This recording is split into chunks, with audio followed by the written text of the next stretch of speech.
Willow, thank you so much for joining me. Yeah. Firstly, like, how have you found the UK so far? I've had a good time. Yeah. Yeah. The one thing that I really kind of noticed is I'm from New York. So one thing, the United States is very quick, quick, quick. But Yeah. in New York, it's even more like quick, quick. Oh, yeah, it is. So the one thing was like I ordered food and it kind of like took a long time, which isn't a complaint. I love a slow, easy life. But I don't mean that in a demeaning way at all. No, like I get you But because it was a little slower than I was used to, and I was like, okay, I have a thing to do in 2 hours. Can we speed this up a little bit?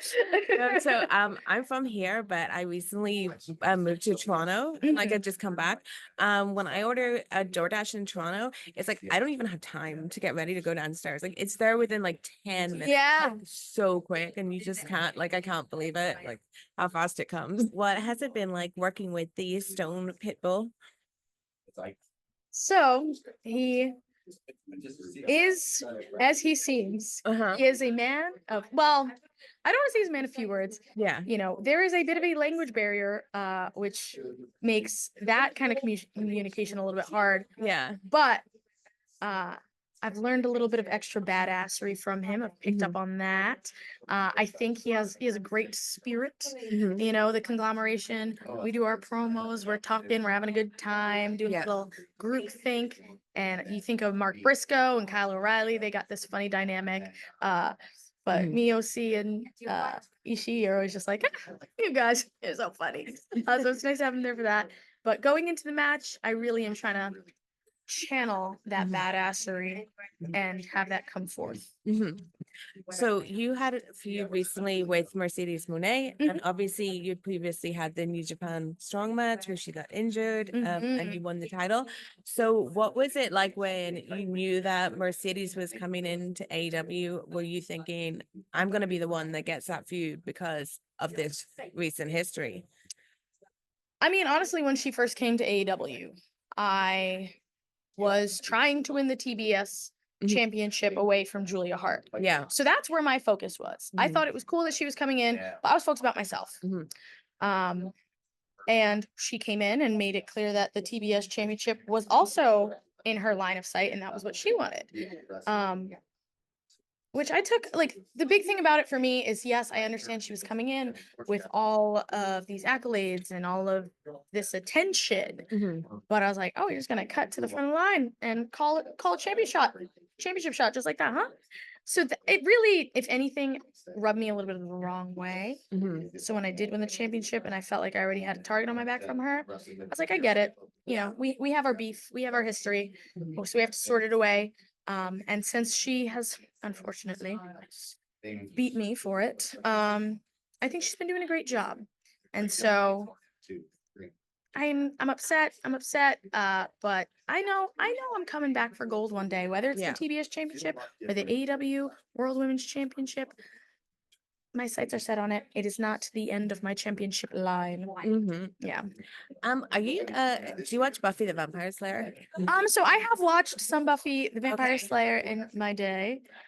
Is this a Willow? Yeah, I was just gonna ask, when you turn heel, will you call yourself Dark Willow?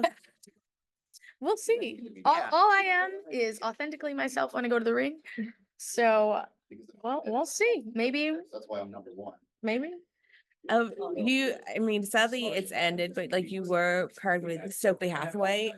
What was it kind of like working out things between you? Because you're not someone that I would say like Willow needs a mouthpiece, like definitely not. Thank you. So, but what did you learn from having him by your side?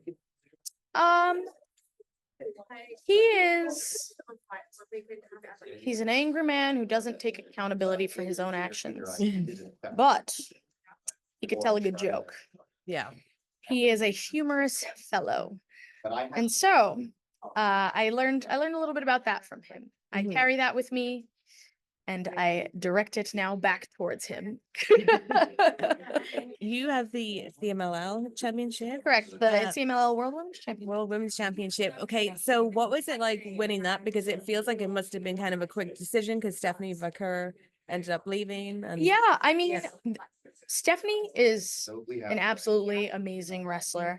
She is somebody I got to face in CMLL, but in a 3-on-3 match, Mhm. you know, like a tag situation. So I never got to have that singles match with her. Mhm. And winning the CMLL World Women's Championship, a great like accomplishment, something I take so much pride in, Mhm. because that belt does have so much history. That company has so much history, Mhm. and the previous champion is someone who I felt was like really showing out and putting the prestige on display of what it means. So having a one-on-one with her would have been like an ideal situation, I think, but it's not the situation we were in, and so I'm trying to just carry that same level of respect and like regality Yeah. to it. Yeah. And so What is it like carrying the championship of another company, being in AEW? How do you work around when you're going to go to Mexico and defend that? So it does get hard because obviously at the end of the day, I am an AEW contracted talent. So that is always going to be my number one priority, even if I am a champion elsewhere. To me, the most important thing that I can do is if I can't be there in person in Mexico City all the time, showing out for CMLL themselves, I carry it with me.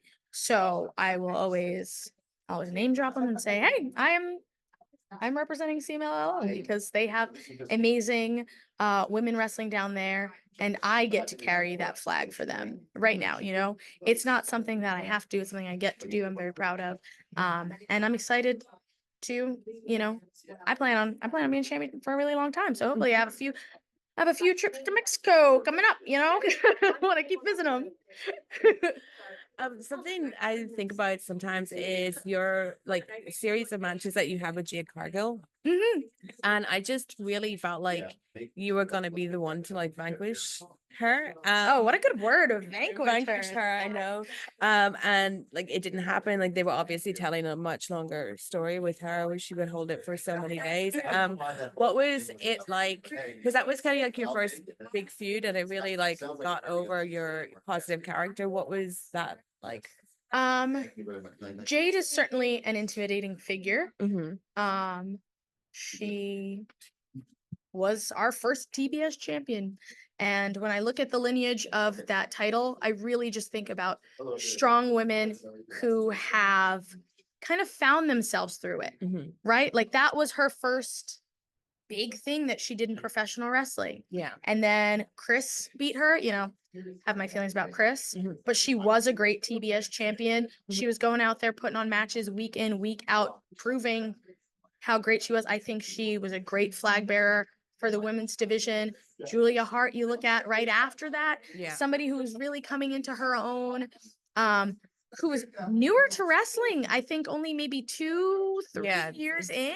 She's like 20 now, and a champion of this great division, like of all the amazing talented women we have in the locker room, and she's, you know, at the helm of it. And then, you know, then we had a Willow Nightingale and now Mercedes. So I think it has a very strong lineage, and for her to be the first and for me to be up against her so much was a great place to be when I was just trying to get visible in AEW. Thank you so much, Willow. It's been great talking to you. Great speaking with you too. Good luck on Sunday. Thank you.